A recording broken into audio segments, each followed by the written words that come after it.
ಹೌದು, ಬಾಳು ಬೆಳಗುಂದಿ ಮತ್ತು ಮಾನಶ್ರೀ ಬೆಳಗುಂದಿ ಅವರಿಗೆ ಖುಷಿಯಾಗಿದೆ. ಕಾರಣ ಮ್ಯೂಸಿಕ್ ಮೈಲಾರಿ ಅವರು ಆಚೆ ಕಡೆ ಬಂದಿದ್ದಾರೆ, ಅವರಿಗೆ ಬೇಲ್ ಸಿಕ್ಕಿದೆ. ಷರತ್ತುಬದ್ಧ ಜಾಮೀನು ಸಿಕ್ಕಿರುವಂಥ ಕಾರಣ ಅವರು ಹೊರಗಡೆ ಬಂದಿದ್ದಾರೆ, ಫ್ಯಾಮಿಲಿಯೊಟ್ಟಿಗೆ ಸಮಯವನ್ನು ಕಳೀತಾ ಇದ್ದಾರೆ. ಇದೀಗ ಮ್ಯೂಸಿಕ್ ಮೈಲಾರಿ ಅವರಿಗೆ ಕಾಲ್ ಮಾಡುವ ಮೂಲಕ ಮಾತನಾಡಿಸಿದ್ದಾರೆ, ಯೋಗಕ್ಷೇಮವನ್ನು ಕೂಡ ವಿಚಾರಿಸಿದ್ದಾರೆ.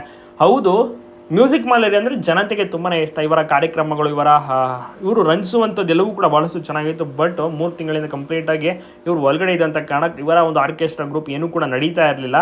ಸೊ ಹೀಗಾಗಿ ಮ್ಯೂಸಿಕ್ ಮೈಲಾರಿ ಅವ್ರನ್ನ ಕೇಳ್ತಾರೆ, ಯಾವಾಗ ಮತ್ತೆ ಸ್ಟಾರ್ಟ್ ಮಾಡ್ತೀರಾ ಅಂತ. ಇನ್ನೂ 1-2 ತಿಂಗಳು ಮಾಡೋದಿಲ್ಲ, ಯಾಕೆಂದರೆ ನಮ್ಮ ತಾಯಿಗೆ ಹುಷಾರಿಲ್ಲ, ತಾಯಿಯನ್ನು ನೋಡ್ಕೋಬೇಕು. ಅದ್ರ ಬಗ್ಗೆ ನಾನು ತಲೆ ಕೆಡಿಸ್ಕೊಂಡು ಫ್ಯಾಮಿಲಿಗೆ ಹೆಚ್ಚು ಆದ್ಯತೆಯನ್ನು ಕೊಡ್ತೇನೆ, ನಮ್ಮ ಮನೆಯವರಿಗೆ ಜೊತೆ ಇರಬೇಕಾಗುತ್ತೆ. ಸೊ ಇರುವಂಥ ಒಂದು ಮಾತನ್ನು ಮ್ಯೂಸಿಕ್ ಮೈಲಾರಿ ತಿಳಿಸ್ತಾರೆ. ಹಲವಾರು ಇವರ ಸ್ನೇಹಿತರು, ಅಭಿಮಾನಿಗಳು ಎಲ್ಲರೂ ಕೂಡ ಕಾಲ್ ಮಾಡುವ ಮೂಲಕ ಯೋಗಕ್ಷೇಮವನ್ನು ಮ್ಯೂಸಿಕ್ ಮೈಲಾರಿ ಅವರ ಬಗ್ಗೆ ವಿಚಾರಿಸ್ತಾ ಇದ್ದಾರೆ. ಸೊ ಒಟ್ಟಿನಲ್ಲಿ ಆರಾಮಾಗಿದ್ದಾರೆ ಮ್ಯೂಸಿಕ್ ಮೈಲಾರಿ.